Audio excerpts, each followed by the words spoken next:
पे पाबंदी लगा दी है, किस तरह से देखते हैं?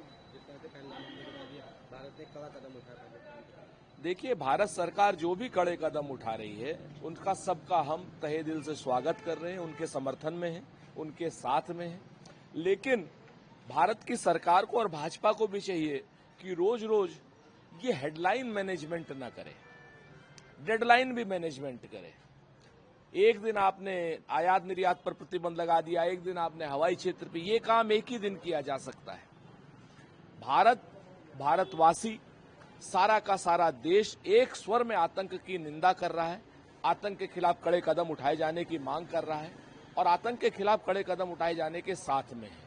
तो निश्चित तौर पर भाजपा को चाहिए कि वो निर्णायक बढ़त बनाए, रोज रोज एक एक करके ऐसी बातें करके सिर्फ हेडलाइन मैनेजमेंट न करें।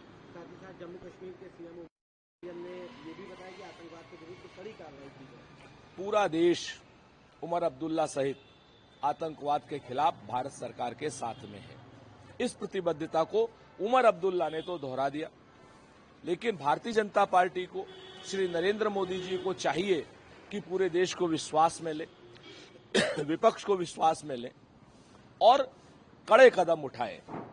जिस तरीके से भारतीय जनता पार्टी की बातें दिख रही हैं, जिस तरीके से भारतीय जनता पार्टी बिहार में चुनावी मोड में है, जिस तरीके से सर्वदलीय बैठक से प्रधानमंत्री स्किप करते हैं, इन सारे कुछ कठिन सवालों का जवाब भी प्रधानमंत्री को देना चाहिए, भारतीय जनता पार्टी को देना चाहिए और भारतीय जनता पार्टी की सरकार को बताना चाहिए कि कब वो आतंक को नेस्तनाबूद करेगी, कब वो पाकिस्तान को नेस्तनाबूद करेगी। मल्लिकार्जुन खड़गे जी ने कहा है कि प्रधानमंत्री नरेंद्र मोदी राजधर्म निभाने में विफल रहे। निश्चित तौर पर जिस तरीके से जो कड़े कदम की हिंदुस्तान को उम्मीद है, हिंदुस्तानियों को उम्मीद है, अब तक पाकिस्तान के कई टुकड़े हो जाने चाहिए थे, अब तक आतंकवादियों को दोजख भेज दिया जाना चाहिए था।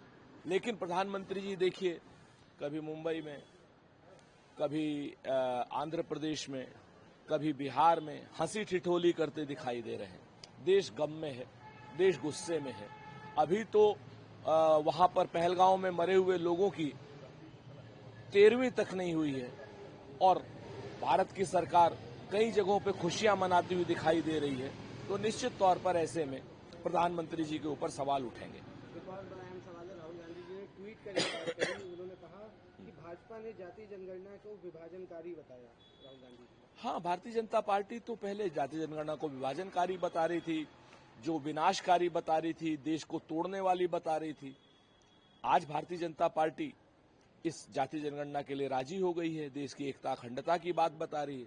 तो भारतीय जनता पार्टी का ये दोहमुआ चरित्र या दोगला चरित्र दुनिया के सामने है। इससे स्पष्ट है कि भारतीय जनता पार्टी सिर्फ और सिर्फ राहुल गांधी जी के दबाव में, कांग्रेस के दबाव में और इंडिया गठबंधन के दबाव में ही जातीय जनगणना को राजी हुई है। अभी उसने हेडलाइन तो बना दी है, जातीय जनगणना को मानेंगे, लेकिन डेडलाइन नहीं बताई है।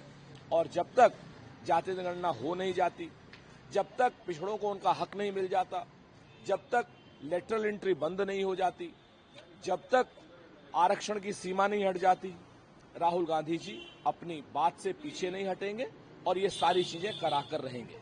नेशनल हेराल्ड मामले में भी राहुल गांधी जी और सोनिया गांधी जी, नेशनल हेराल्ड मामले में राहुल गांधी और सोनिया गांधी जी को कोर्ट द्वारा नोटिस दिया। ये तो पहले भी दिया जाता रहा है। हम संविधान का सम्मान करते हैं, कोई नोटिस दिया गया हम उसको जवाब देंगे।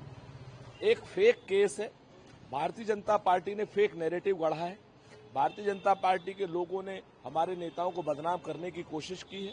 हम संविधान में गए हैं और पूरा का पूरा केस फर्जी है और जब इसका फैसला आएगा तो ये प्रूफ होगा कि ये फर्जीफिकेशन सिर्फ और सिर्फ हमारे बड़े नेताओं को, गांधी परिवार को बदनाम करने के लिए किया गया था। और उस वक्त हम जिन लोगों ने ये काम किया है उनके खिलाफ कठोर मानहानि का कार्रवाई करेंगे।